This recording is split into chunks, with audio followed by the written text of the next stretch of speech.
El primer desembarco aéreo de la historia. Venecia 1849. ¿Qué pasó allí? ¿Quiénes querían tomarse esa ciudad que es una joya, uno de los grandes prodigios, no solo de Italia, sino del mundo? De eso vamos a hablar en Calamares en su tinta. Acompáñenos. Hola a todos, bienvenidos a Calamares en su tinta. Este espacio, como ustedes ya saben, para que hablemos un poco de historia, de historias, de libros, de personajes raros y curiosos, en fin. Estamos en una época marcada por los drones, esos abejorros, esos zánganos, como su nombre en inglés, que es el origen de la palabra, y que son unos instrumentos voladores que sirven para los propósitos más diversos. Desde grabar cualquier evento social desde el aire hasta perseguir en su último refugio, en su última guarida, a un terrorista o bombardear unos puntos muy concretos en una guerra, o también iluminar el cielo cuando va a haber algún concierto, algún evento, y entonces se llena el horizonte de unas imágenes luminosas y alusivas que son el resultado de esa especie de baile en el que unos drones se pueden organizar y se pueden coordinar para ir pintando allá arriba cualquier mensaje. Pero ese es, entre otros, el signo de nuestro tiempo: la proliferación y la presencia irrefrenable de drones por todas partes. Sobre todo, claro, en ese espacio por excelencia de lo humano que es la guerra. Y duele decirlo, y es muy triste y es trágico, pero es así. Más allá de los sentimientos pacifistas, más allá de los propósitos más nobles y cándidos y bien intencionados, pues hay que reconocer que la guerra ha sido una de las constantes de la vida humana y la ha definido. La guerra es un fenómeno social, cultural, político, material, que va jalonando la evolución de eso que llamamos la cultura y la civilización. Y aún antes, desde la prehistoria, ya va apareciendo esa herencia cainita en nuestra especie que la marca para siempre, con esa confrontación feroz por el poder, por el territorio y por todo lo que uno se pueda imaginar. Insisto, pues es muy triste y es a veces abrumador pensar que siempre el ser humano estará marcado por ese relato sangriento de la guerra y de las guerras. Y eso es inevitable. La ilusión filosófica, la esperanza vana y fallida de que llegará un tiempo de absoluta paz, de paz perpetua y armonía, pues simplemente es una quimera. Y cuando pensamos en la guerra, pues vamos viendo allí también en la guerra como una de las actividades determinantes, definitorias de lo humano, por desgracia. Cuando pensamos en la guerra, vemos cómo en ella se va documentando el progreso, ese concepto que algunos piensan o escriben siempre en mayúsculas y que refiere en últimas los avances, sobre todo materiales y tecnológicos, de la humanidad. Claro, también tiene que haber una definición, una dimensión espiritual, intangible del progreso, como una categoría que se refiera a la moral, que se refiera al arte, que se refiera a los principios de la vida más allá de la materia. Y sin embargo, al final lo que va documentando el progreso, pues son los grandes avances tecnológicos de eso que solemos llamar la civilización. Y la guerra es un espacio en el que ese avance y ese progreso, entre comillas, que muchas veces es lo contrario, muchas veces es un abismo cada vez peor, pues ahí en la guerra vamos documentando y vamos viendo cómo se da el progreso técnico y cómo hay cada vez más instrumentos para imponer, para infligir dolor y la muerte, que en últimas es también uno de los propósitos esenciales de las guerras: subyugar, someter, siempre en nombre de unos objetivos que los exaltan y aquellos que profesan esas ideas pues sienten que son legítimos, y es la idea de que todo el mundo en una guerra pues siempre cree estar peleando por causas justas y aspira a tener el poderío mayor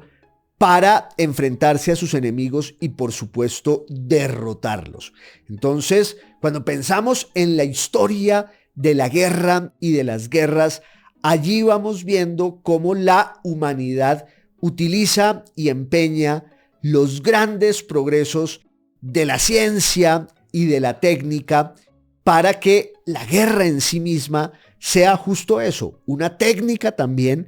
cada vez más desarrollada, cada vez más letal y cada vez más eficaz. Por eso estoy combinando esta alusión al principio de los drones y la época que nos ha tocado en suerte y en desgracia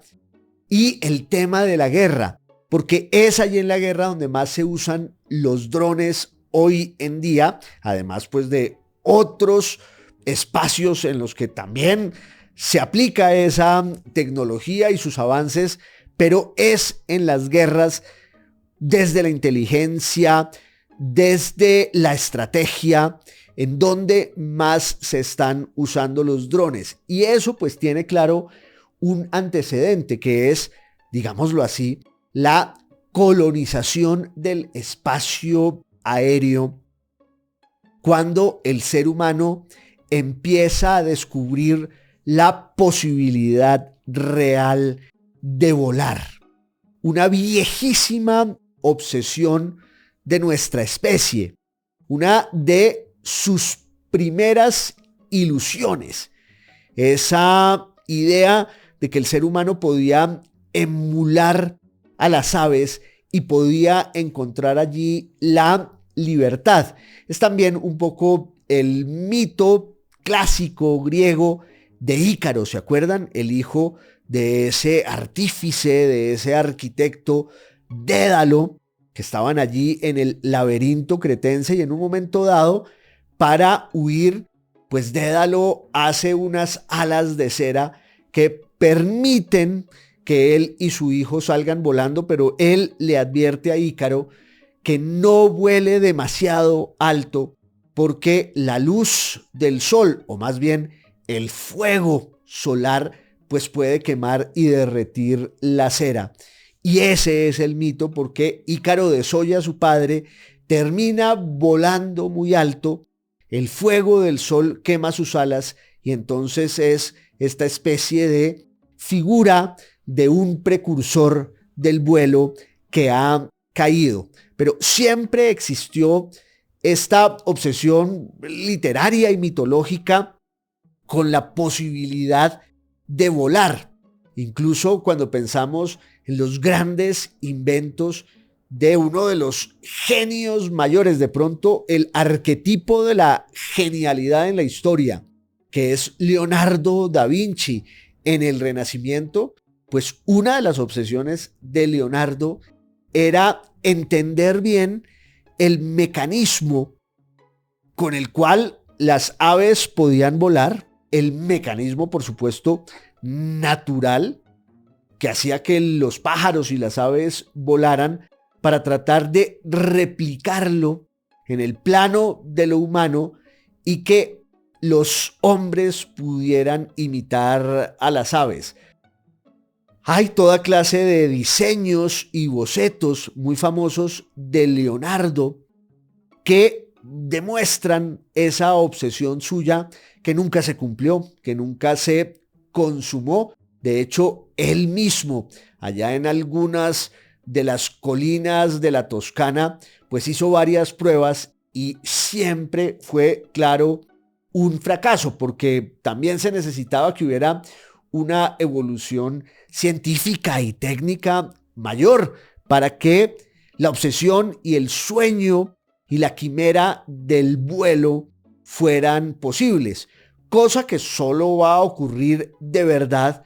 con la aparición, con la invención, con la irrupción de los aviones desde 1903, pero claro, antes con una serie de antecedentes muy importantes que vienen del siglo XVIII, el siglo de las luces, un momento de iluminación, de esclarecimiento científico, teórico, intelectual, filosófico, en Europa, también un poco en América, sobre todo en lo que hoy llamamos los Estados Unidos, pero en el siglo XVIII hay como un desbordamiento de una cantidad de potencias intelectuales que hacen que la ciencia y la cultura progresen mucho. Y ahí yo creo que sí cabe, sin sombra de dudas, esa categoría, esa idea del progreso. Es uno de los momentos de mayor esplendor y brillo intelectual de la historia de Occidente, o lo que llamamos así, de la historia de Europa, pero en realidad de la historia humana. La nómina de los grandes personajes, de los grandes inventores, de los escritores, de los viajeros del siglo XVIII es casi inagotable. Yo muchas veces he hablado aquí de ese momento. Ya habrán descubierto ustedes que me fascina, que ahí está una de mis pasiones en la historia, y sí, sobre todo por eso, porque cuando uno se acerca a ese relato, a esa historia, hay también como una dimensión heroica y romántica en la que se juntan la investigación y la aventura, en un momento de la historia además en el que pues las grandes potencias de Europa están ya consolidando su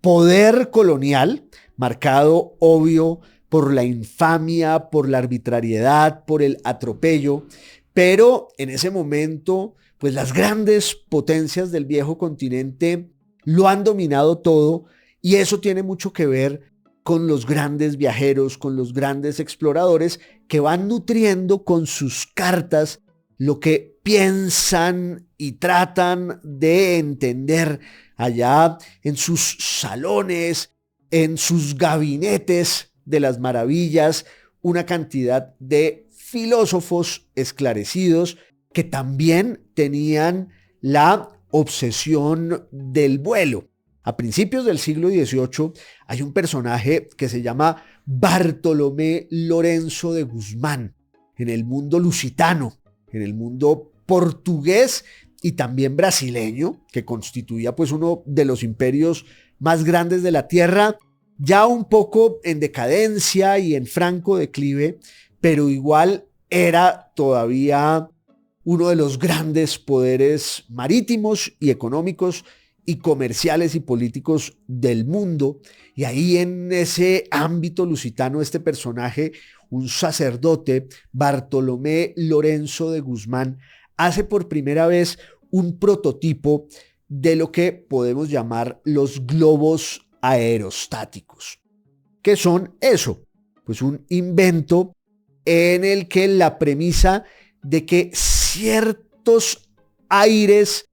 que pueblan el mundo cuando se calientan, pues son más livianos que el aire mismo, y entonces producen la elevación de los objetos.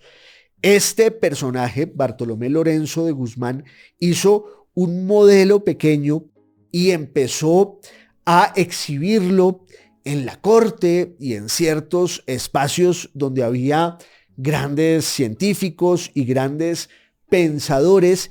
y va a detonar una serie de investigaciones y pesquisas que van a durar décadas, hasta que en la segunda mitad del siglo XVIII, en la década de los 80, sobre todo en 1782, en 1783, ya aparecen los globos aerostáticos, de la mano de dos hermanos franceses, Joseph Miguel y Jacques Etienne, José Miguel y Esteban de Montgolfier, que eran, curiosamente, los herederos de una fábrica de papel, pero que también tenían una gran pasión científica y que en sus ratos de ocio empiezan a experimentar. Ya Cavendish, el gran Henry Cavendish, el gran investigador, el gran físico inglés, había descubierto el hidrógeno, que él lo llamaba el aire caliente, y a partir de ahí pues se empieza a despejar el panorama para construir un dispositivo volante que partiera de ese principio químico y físico. Los hermanos Montgolfier empiezan a reproducir en pequeña escala muchos de esos prototipos de los primeros globos aerostáticos, y luego van ampliando, van ensanchando el experimento, lo van haciendo más grande, hasta que en 1783 se hacen los primeros vuelos de un globo aerostático, que se van a llamar muy pronto las Montgolfieras, en homenaje al apellido de los inventores de esos globos de aire caliente que se hacían con papel y con lino y con seda, y que tenían una canasta abajo y que, claro, tenían un pebetero allí para calentar el aire y poder elevar el globo. Luego hubo un viaje experimental con 3 animales que además recorrió buena parte de París para arrobo y maravilla de todos los que estaban en la tierra, viendo por fin, asistiendo a ese milagro tantas veces esperado, tantas veces atizado, tantas veces cultivado, de ver por fin al hombre volar. Todavía no era el hombre porque eran unos animales. Yo hablé aquí alguna vez, ya más en serio, de las Montgolfieras, y luego el primer viaje tripulado en septiembre, si no estoy mal, de 1783, lo que ya va a producir un verdadero frenesí, porque se empiezan a hacer en muchas partes globos que reproducen el modelo de los Montgolfier. El viaje que a mí más me emociona de esos primeros vuelos aerostáticos es el de un escritor al que adoro, que se llamaba Javier de Maistre, que además escribió un libro bellísimo. Yo creo que alguna vez lo recomendé también aquí, y a propósito del mismo tema, es que uno ya de viejo se repite mucho, que es Javier de Maistre, como les digo, un personaje que escribió un libro lindísimo que se llama Viaje alrededor de mi habitación, que es un juego literario en el que él, cuando estuvo encarcelado por un duelo, pues pasa largos días ahí en su habitación, como casa por cárcel, no puede salir, y entonces se inventa un delirio literario delicioso en el que hace un viaje por su habitación y al mismo tiempo un viaje por el mundo, y termina también volando. Pero ese sueño del vuelo pues coincide con el hecho de que Javier de Maistre, ahí en Chambéry, su tierra natal, pues termina siendo el protagonista de un vuelo en 1784 en un globo Montgolfier, en una Montgolfiera, en un globo aerostático. Ya aparecen otros modelos, algunos con hidrógeno, otros solo con el aire caliente, distintas hipótesis para ver cuál era el mejor método, la mejor fórmula para que los vuelos aerostáticos pues fueran progresando y tuvieran una utilidad que fuera más allá del espectáculo, más allá del hecho mismo de ver un globo que se elevaba con unos tripulantes ahí arriba. Eso era muy emocionante, pero cuando la ciencia pasa de esa etapa inicial, tentativa, experimental, y se van consolidando sus avances y sus conquistas, pues ya viene una reflexión posterior que tiene que ver con la utilidad de la ciencia, en lo bueno, por supuesto, y en lo malo, porque la ciencia no es además un discurso neutro y angélico que no tenga intereses políticos y económicos. Detrás del progreso científico están quienes lo proponen, quienes lo financian, quienes lo pagan, y está claro el poder enorme de los estados, en ese momento de los reinos, y muy pronto los grandes estrategas militares se dan cuenta de que los globos aerostáticos pueden servir en el contexto de las guerras que siguen siendo terribles, que siguen siendo las mismas de siempre y por las mismas cosas. Repito, por el poder, por el territorio, por la grandeza de los estados. Y entonces los dueños de las guerras, del discurso bélico, en las grandes potencias de Europa, ahí en Francia, en Inglaterra, en la propia España, en lo que hoy llamamos Alemania, que era un enjambre de distintos reinos y que además se lanzan a una guerra continental, y esto aquí entre paréntesis, por un hecho mayúsculo que lo va a determinar y lo va a cambiar todo, y es, claro, la Revolución Francesa. 6 años después del primer vuelo aerostático de la historia, de los hermanos Montgolfier, entre otras, el segundo o el tercer vuelo aerostático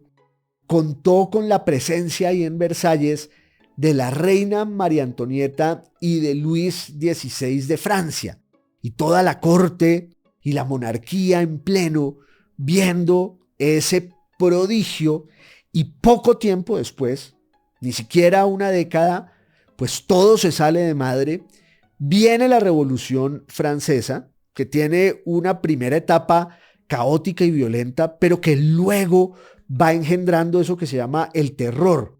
que es, por un lado, el radicalismo político y constitucional, pero por el otro lado ya un discurso en manos de los demagogos y en manos de unos delirantes de la libertad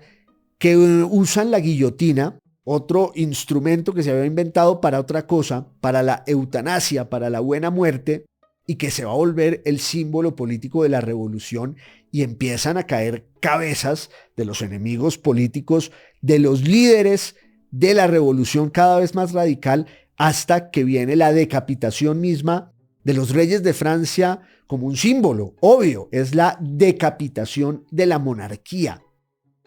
el martirio y el castigo del símbolo mayor del antiguo régimen. Y entonces la Revolución Francesa termina desatando una guerra continental, porque Francia se va a volver una república en 1794, 10 años después del vuelo de Javier de Maistre, y empieza una guerra en la que los monarquistas pues defienden los fueros del antiguo régimen y los revolucionarios quieren imponer los valores, los principios y las instituciones del nuevo régimen. Y en esa guerra continental en la que están Inglaterra, Francia, España, Austria, pues obviamente surgen algunas voces que dicen, ¿por qué no usamos globos aerostáticos? Y se usan esos globos sobre todo para labores de espionaje y de inspección, y también eventualmente para labores de correo, para llevar mensajes. Lo que pasa es que la técnica de los vuelos aerostáticos no estaba del todo definida y decantada, y no era tan fácil usar esos globos para que los ejércitos pues tuvieran una ventaja estratégica con respecto a sus enemigos. Yo alguna vez conté aquí, si mi memoria no me falla,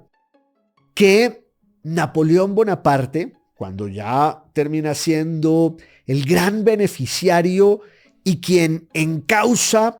todas esas fuerzas y potencias desatadas por la Revolución Francesa, esa revolución que es realmente un río de lava, termina desembocando en la figura de Napoleón y en su genio militar y político, a partir del cual la revolución se va volviendo otra cosa hasta que se convierte en un imperio paradójico y contradictorio, porque se inspira en los valores y los principios revolucionarios que impone, pero al mismo tiempo es una especie de rescate de las instituciones del antiguo régimen, las instituciones monárquicas, y el sueño y el delirio imperial de Napoleón, pues que también va a cambiar la historia de Europa a principios del siglo XIX. Y Napoleón tenía una serie de enemigos que sabían que esa fuerza expansiva suya, con su gran ejército que se lo va a tomar todo, era un peligro, era una amenaza para Europa y para los valores mismos de la libertad y de unas conquistas que habían costado sangre ahí en Occidente. Y entonces Napoleón Bonaparte, entre sus enemigos, tiene al más incisivo de todos y al que lo va a terminar sitiando y va a tejer como una araña paciente que teje su tela. Inglaterra pues teje la perdición de Napoleón al final, ya después del año 1811, de 1812, hasta la catástrofe definitiva en Waterloo en 1815. Pero en 1804, 1805, Napoleón quiso invadir Inglaterra, y una de las opciones que tuvo, yo lo conté aquí alguna vez al paso, fue usar globos aerostáticos, lo que habría sido el primer desembarco aéreo de la historia, con un inventor americano de los Estados Unidos que se llamaba Robert Fulton, y que le propuso o un desembarco aéreo con globos aerostáticos o una estrategia todavía más audaz con un submarino que había inventado Fulton, que después también hizo un barco de vapor con ruedas, pero el submarino, yo mencioné su nombre aquí, era el Nautilus. No pasó, sin embargo, y en las primeras décadas del siglo XIX hay varios intentos por usar el vuelo de los globos aerostáticos para las guerras que se van dando y para las revoluciones y para los conflictos. Pero la primera utilización verdadera de los globos aerostáticos en una guerra se dio entre julio y agosto de 1849. Era, entre otras, o es, el tema del que quería que habláramos en esta salida de Calamares en su tinta. Mil gracias siempre por sus mensajes generosos, por su compañía. Tengo unos amigos adorados en Medellín, ellos saben quiénes son, que me dicen que muevo mucho las manos. Ese es un dejo al barista, pero les prometo que estoy haciendo un esfuerzo enorme por moverlas menos, para ir hilando en la rueca estos relatos de la historia. Quería que habláramos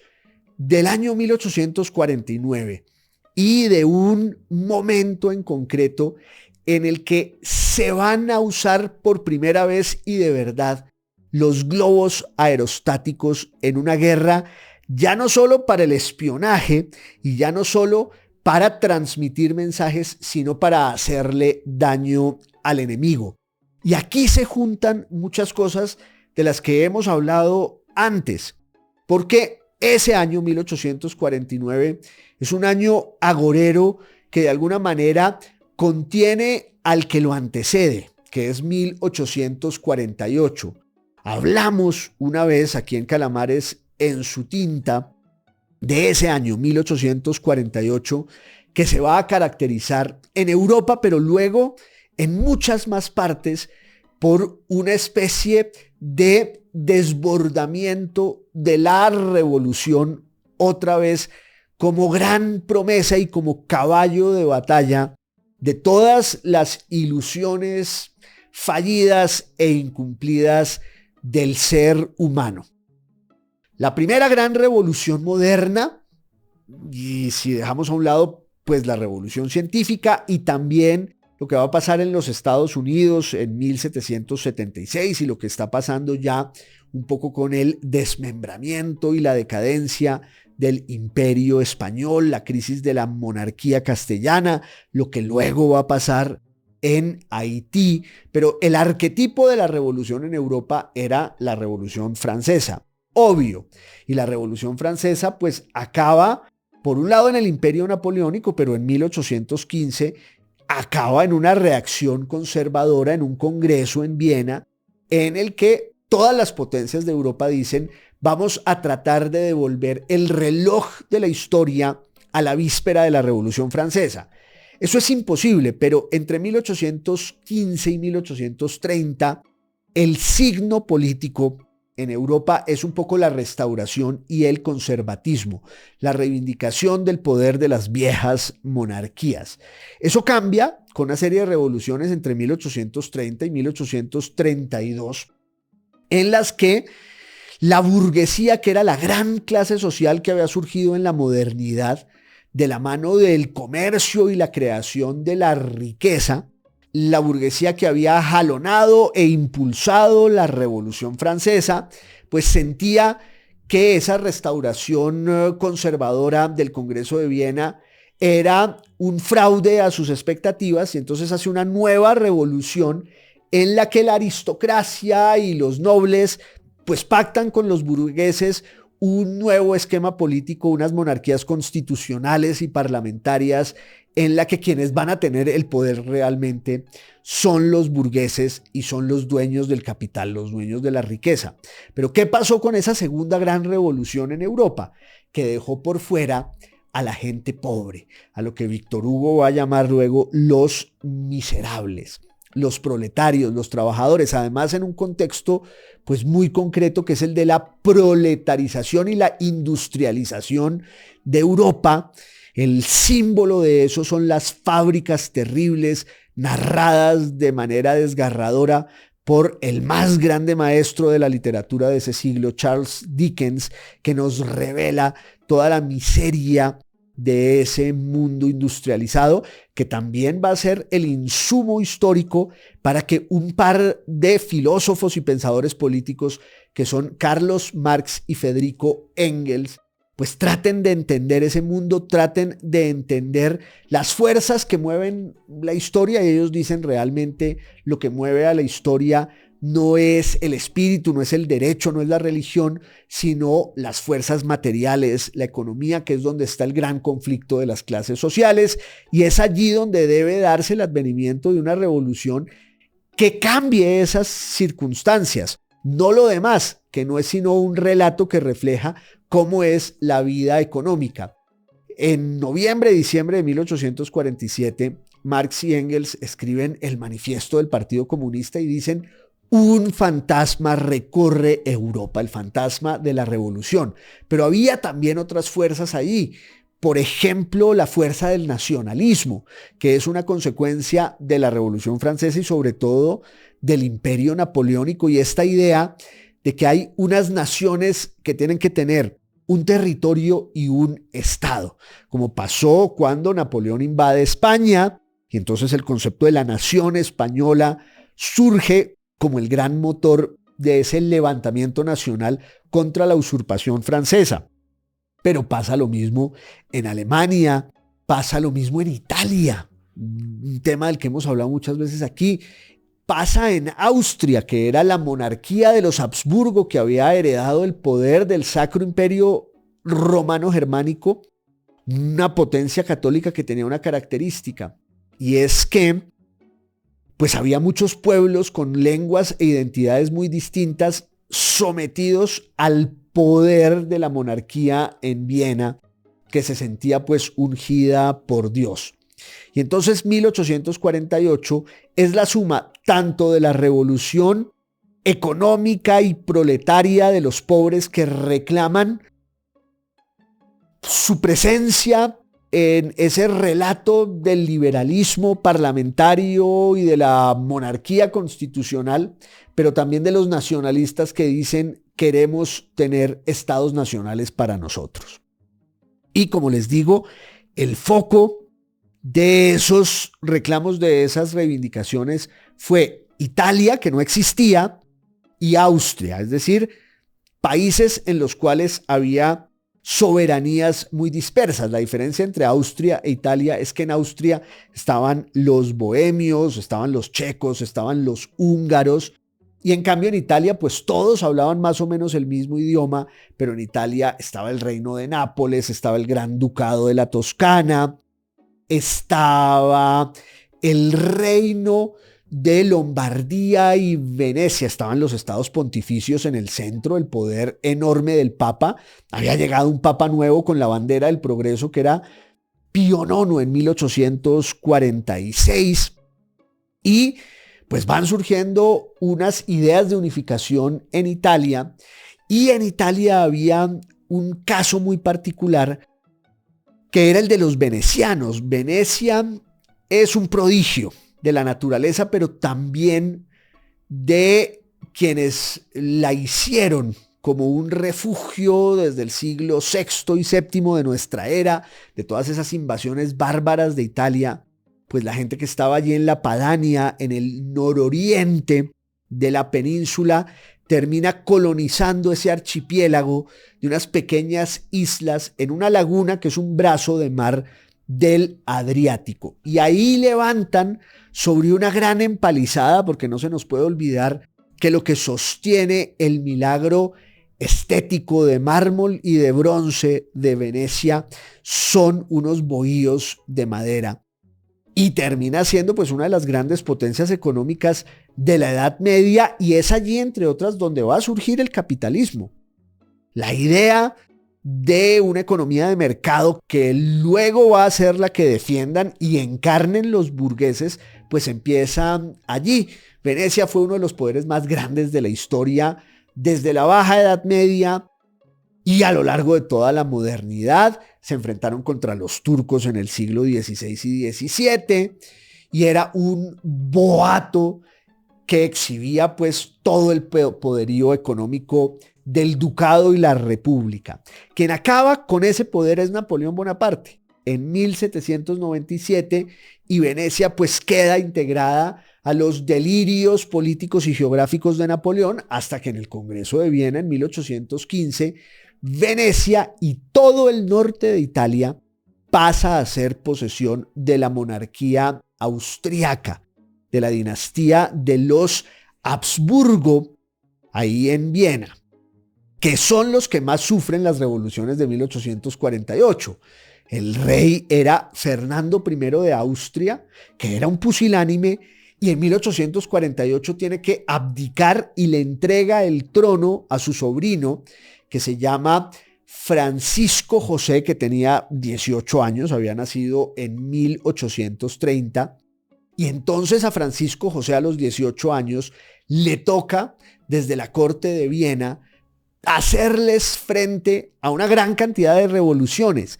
pero una revolución muy importante, de esas que van a estremecer y a comprometer la estabilidad y la legitimidad de la monarquía austriaca, es el levantamiento italiano. Porque en Italia había un reino en el noroccidente, en la frontera con Francia, que era el reino de los Saboya, que eran dueños del Piamonte y eran dueños de la Cerdeña. Y los Saboya un personaje que se llamaba Carlos Alberto, era el rey de Saboya, dice, no, nosotros estamos de acuerdo con la unificación de Italia y estamos de acuerdo con que aquí haya una monarquía constitucional y desalojar y jubilar pues a esta cantidad de señorones que han hecho de este país un proyecto inviable, porque es un país unido por la lengua, la cultura, la identidad, que está fragmentado en una cantidad de soberanías. Ya dije, el reino de Nápoles de los Borbones, los estados del Papa en el centro, el ducado de la Toscana también en manos de los Habsburgo y luego desde 1815 el reino de Lombardía y Venecia.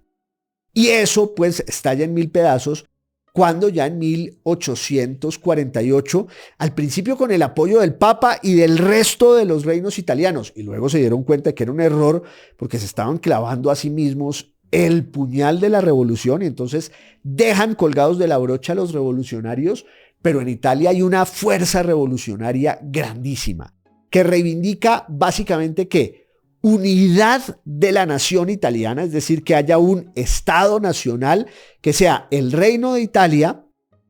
con los Saboya, que son los únicos que apoyan ese proyecto, y que sea una monarquía constitucional. Y ese levantamiento en 1848 que se había dado en toda Europa, pues en Italia no es la excepción. De hecho, las revoluciones de 1848 empiezan en el Reino de Nápoles en enero y luego ese fantasma del que hablan Marx y Engels pues va a ir recorriendo toda Europa y pasa por Francia y pasa por muchísimas partes, pero se concentra sobre todo ahí en el norte de Italia contra la monarquía de los Habsburgo y el poder de los austriacos, que tenían su virrey en una ciudad bellísima que era Trieste, que tenían otra sede del gobierno en Milán y que, claro, usaban el poder económico de Venecia para lucrarse y lo hicieron desde 1815 hasta 1848, pero en 1848 hay un levantamiento en el norte de Italia contra los austriacos. Piensen ustedes que el plato nacional de los austriacos es el schnitzel, la chuleta o de cerdo o de res, la chuleta apanada, que nosotros todavía la llamamos en muchas partes la milanesa, porque claro, los italianos no querían darles nombres alemanes a esos platos, entonces ponían sus propios nombres. Y en ese levantamiento generalizado de 1848, de la mano de un caudillo que se levanta ahí en Venecia, que se llama Daniele Manin, pues los venecianos hacen una revolución y crean una república que se llama la República de San Marcos entre 1848 y 1849. Duró casi un año y fue muy difícil doblegar a los venecianos. El ejército austriaco, comandado por un personaje que se llama Joseph Radetzky, al que Strauss le va a dedicar la famosa marcha,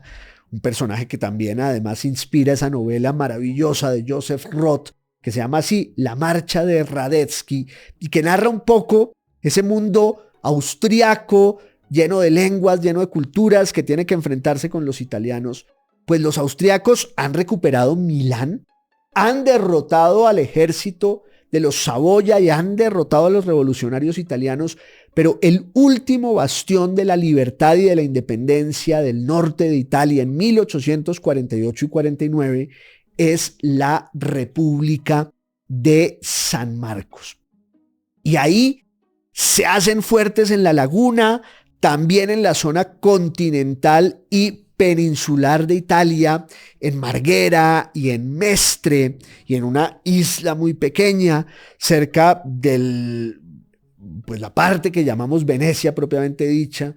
que es Chioggia, lo que muchos llamaban la Venecia de los pobres, que es un sitio de ensueño, no solo bellísimo, sino donde se come como los dioses. Ahí se hicieron tan fuertes los venecianos que el ejército austriaco dijo, si no nos tomamos esa ciudad, pues vamos a perder todos nuestros esfuerzos y por tierra ya no pudimos. Y claro, tenemos que entrar por mar, ya sea en el Adriático o entrando a la laguna. Y entonces Radetzky sabe de un personaje que se llama Franz von Ucatius. Este es un inventor vienés que le ha escrito una carta y le dice, mire, yo he inventado unos globos aerostáticos no tripulados que tienen un temporizador mecánico que pueden volverse una bomba que vuele. Unos globos bomba. Unos drones. Y si usted me deja, yo organizo un desembarco aéreo no tripulado en Venecia y nos tomamos la ciudad. Fue una estrategia en parte exitosísima y en parte pues fallida, porque tuvieron que llevar un barco de vapor con ruedas, el Vulcano, al Adriático, y desde ahí sacaron los globos. Esto es finales de julio, principios de agosto de 1849. El problema es que esos globos dependían del viento y los cálculos que hicieron los que lanzaron los globos, no se sabe si fueron 10 o 200, la información es pues muy exigua, pero los globos vuelan y la gran mayoría de ellos pues van a dar al lugar donde estaban apostados los austriacos, porque el viento traicionó a la monarquía de los Habsburgo y se ensañó con sus propios hombres. Y claro, iban cayendo los globos que estallaban, pero caían del lado austriaco. Solo 3 o 5 de esos globos llegaron de verdad a Venecia. Y claro, la destrucción que produjeron fue muy grande, pero más que la destrucción, y aquí es donde esa empresa se hace muy exitosa, es el tema psicológico y psíquico. Cómo con el rumor de que Venecia iba a ser dominada desde el aire, los venecianos empiezan a entender que están perdidos y empiezan de alguna manera a perder la fe en su causa. Y luego cuando ven el cielo de la República, entre el león ese de San Marcos ahí en la plaza y luego en el Arsenal, cuando el cielo siempre plomizo y sombrío y lluvioso de Venecia, aunque ya era agosto, tenía que haber buen clima, pero el viento les juega una mala pasada a los austriacos y el cielo se va llenando de globos aerostáticos, muchos de los cuales van a tierra de nadie, pero algunos sí llegan a Venecia, caen en algunos de sus templos, en algunos de sus edificios más importantes. Y mientras los venecianos estaban tratando de defenderse del primer desembarco aéreo de la historia, los austriacos ahí sí entraron a saco, entraron a mansalva y liquidaron la República de San Marcos, el último bastión de la causa de la libertad, la independencia y la unidad y la unificación italianas. De eso quería que habláramos hoy en Calamares en su tinta, porque es un momento que de alguna manera inaugura pues esa tradición de la guerra en el aire, que solo se va a cumplir de verdad con la Primera y en especial con la Segunda Guerra Mundial. Esa guerra que se disputa ahí en el aire va a ser determinante para el resultado de esas dos guerras del siglo XX. Pero ya en la segunda mitad del siglo XIX, pues muchas otras potencias usan globos tratando de lucrarse del aire para derrotar al enemigo. Ustedes saben que esto es podcast, video podcast y radio. Nos vemos en la próxima. Un abrazo y gracias por su compañía.